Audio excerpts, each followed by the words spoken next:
what's going on? You're tuned into the On The Beat podcast. Make sure you follow us on IG at onthebeat.podcast. This is your boy Supa Mario, and you're tuned in to the On The Beat podcast. Let's go.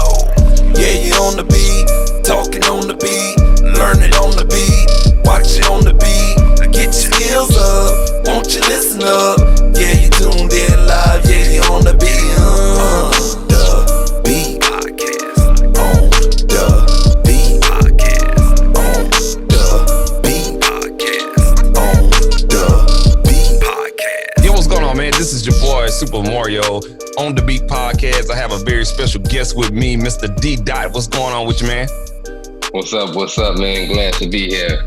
Yes, sir, man. Mr. D. Dot, man, he's a longtime friend of mine and also a producer associate, fellow producer, or whatnot out of Dallas, Texas, by way of Lafayette, Louisiana, man. We went to the same high school and stuff like that, played in the band together and everything like that. So we have a lot of history or whatnot, man. I just appreciate you coming on. Oh, man, no problem, man. Glad to be here like old times. It was producer corner time. Yes, the producer's corner, man. Yeah, man. We're going to have to do a little producer's corner reunion, man, during this COVID time, man. See what everybody doing and talk a little bit of something, man. How you think about that? I'm down with it, man. Just let me know and we make it happen. Yeah, I think I'm going to make that happen, man, before the year out, man. I'm going to see what everybody's doing. I know Trey was real busy and stuff like that, he's been emerging R&B artist and stuff like that. He's doing real good, man, doing real good. And Corey, he's been doing his thing or whatnot, man. And you, man, you've been doing your thing too, man. You done released a lot of music this year, man.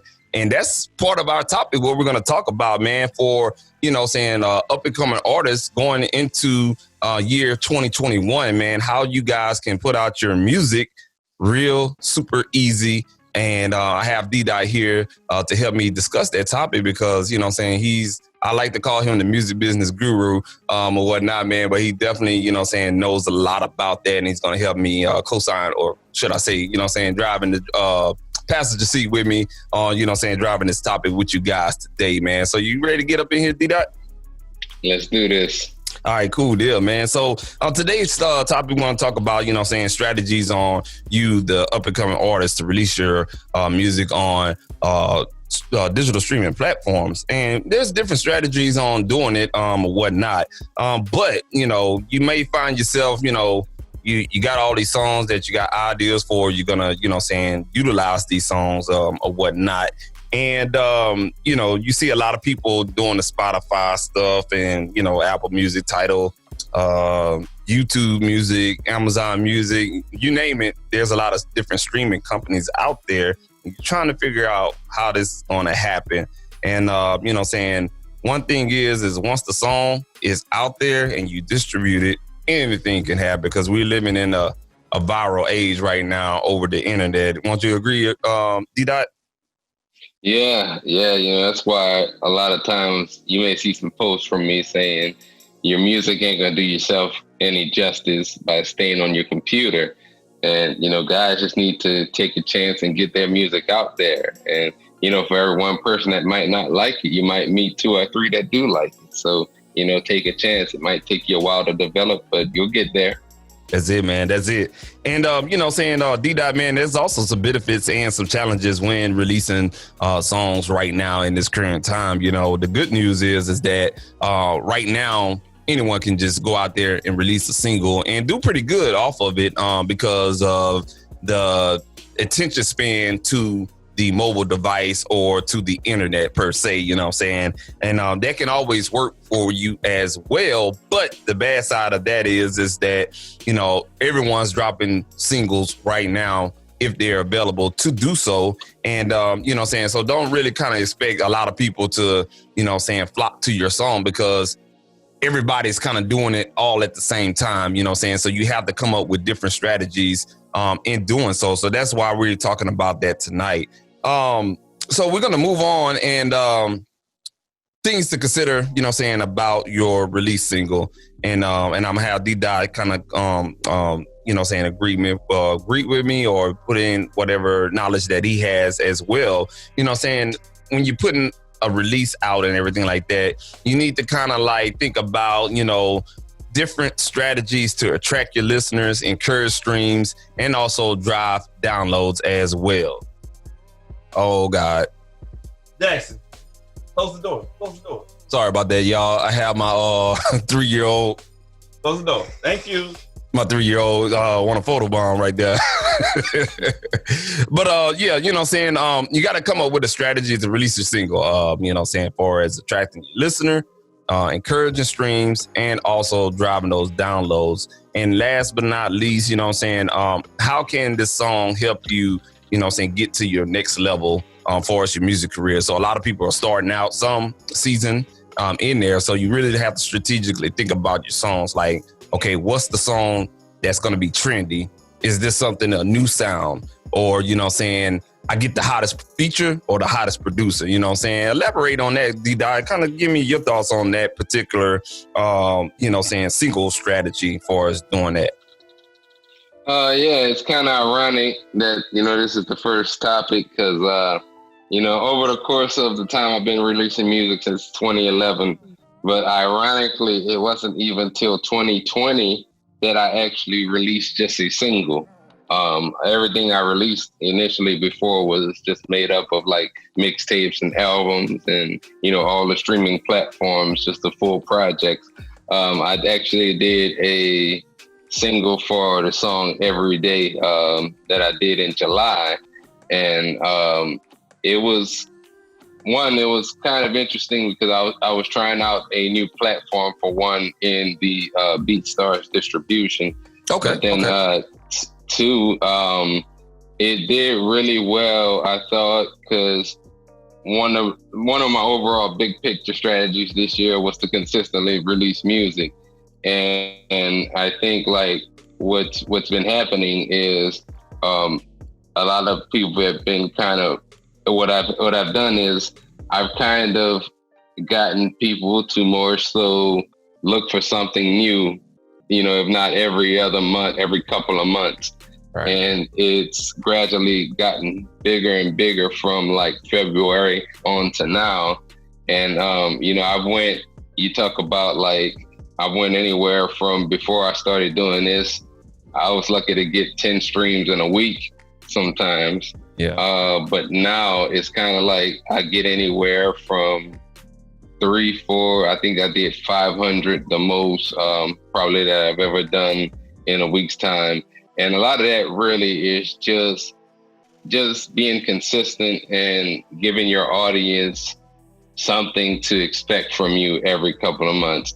And even if people never vibed with you before, somebody's going to be curious. Okay, we see him dropping all of this music. Let's check it out. And, you know, they may actually like it. And aside from that, like if you also rap and produce, you may have two audiences in one sometimes. You may have people that they like you more as an artist, but then you may have other people that like you more as a producer. And then sometimes, you know, they're both. So I think just being consistent as far as how you release is a good strategy. Cool, man. That's some good info right there, man. And that's crazy, man, because, you know, how things is changing and how we're kind of like getting used to, you know, everything exclusively digital and stuff like that, man. And how you have all these social media platforms to promote on, you know what I'm saying? They have their own way of, you know what I'm saying, migrating attention spans, so to speak, you know what I'm saying? And a word that's kind of like, you know, really kind of spreading around in social media as artists and promoters, managers, social media content managers and stuff like that is this algorithm or whatnot. Do you have any knowledge in what the algorithm does and how to work around it and stuff like that in order to kind of like funnel your listeners into what you're promoting? In a way, it's like what I've kind of learned is one, platforms change over time, meaning like if we go back to maybe 2011 and before, you know, when that was to me the era where most of my audience was Facebook. But now it's kind of changed now where my audience has now moved over to like Instagram and then even like Twitter. And then YouTube has probably been the biggest place for me placing my music as a whole. And what it's done is I've seen probably the whole year, just like subscribers, listenership, overall followers, just go up as, it's showing not only in the music itself, like when I look at the artist for Spotify and Apple Music, I see it's the stats right there. And then I also see the same type of growth like on YouTube as well. Yeah. And with the algorithms, I say that to say, like on YouTube, it's really good at recognizing if you're posting every week and let's say 3 times a week. Okay. What it does, it actually puts you on that front page. If there are people that subscribe to your channel, they're the first ones that's going to see your upload when it's there. Yeah. And then the second thing is with that kind of being said, I've also kind of utilized other things, like I may post some of my music on there, say, hey, it's available to all streaming platforms. But I also utilize at the end of the videos where it leads to another video about, it could be the same song a song on the same album, that it'll lead to like another stream and people adding it to their playlist. Yeah, man, that's all that there it is right there. So it kind of like, it seems like, if you're an artist and you're starting out and stuff like that, and what D-Dot was mentioning is, really kind of like, being consistent, number one, is probably the most important thing. Being consistent and having unique ways to drive your audience. Like you said, if you have one video content, kind of like lure them in at the end of the video and drop them somewhere else or whatnot, and really kind of like read up on, it's almost like D-Dot, you have to kind of like study whatever platform that you're on. If you're not getting traffic on Facebook, kind of Facebook is, I think a lot of people can agree or disagree that really kind of Facebook, it just depends on how you use your social media, because Facebook for me, it's more family oriented.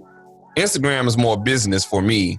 And then YouTube is kind of like I could drive. It's kind of like YouTube is kind of like business with the video content, so to speak. Yeah. But then you have Instagram TV too. So it's kind of like you can utilize those both or whatnot. But definitely, kind of figuring out how to utilize your social media and finding out which ones is more important. And before we get into our next part of the show, D-Dot, is ads. Is that effective for us utilizing ads? And also, if you do have a budget, would you go full fledged, or kind of like you have to gauge your ad spending as well for us promoting as well? What's your take on that? I do believe, like, kind of going back to what you were saying about Instagram, I feel like most of a lot of my audience really is interactive, for one, on Instagram. And what it's allowed me to do on Instagram is it kind of allowed me to, with the utilization of hashtags and taking things like Reels, for example. Reels is a new thing when it comes to Instagram, and how it allows you to post video content. In turn, what that's done is created more followers for me, because I was utilizing that, because right now they're pushing that, the whole Reels thing, they're pushing that heavy. So much where they had to change their layout on their application, man, because I've been struggling with Instagram and this new update. Me too, man. Me too, man.